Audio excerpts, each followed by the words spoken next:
Hello there and welcome to another one of these Lexical Lab 1 minute English videos. If you like this video, make sure you subscribe to our YouTube channel and check out our website www.lexicallab.com to find out more about our online courses.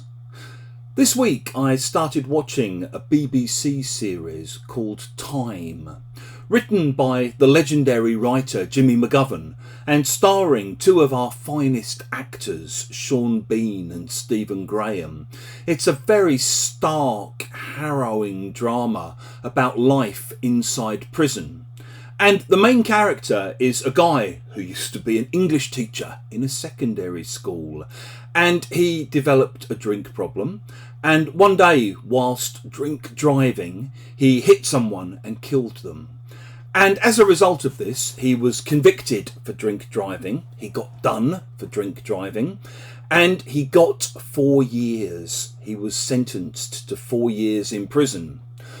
The name of the drama, Time, comes from the fact that the main character is doing time. If you say someone's doing time, you basically mean they're spending time in prison. So you might hear things like, it can be really hard to find work once your employers or potential employers know you've done time.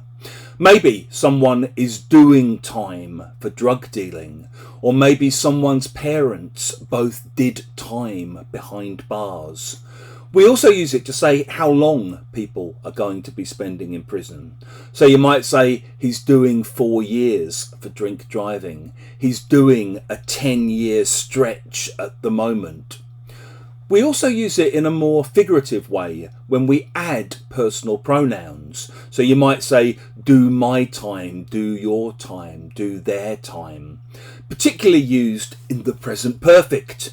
So maybe you're thinking of leaving your current job and you might tell your colleagues, hey, I've done my time here. It's time for me to move on to something better. We often use it in this way to talk about any situation that for us feels a bit like being in a kind of prison. If you've enjoyed this video, please do click the like button. Please share it on social media with your friends, your students, your colleagues, and in the comment section below, we'd love to see examples of how you might use do time.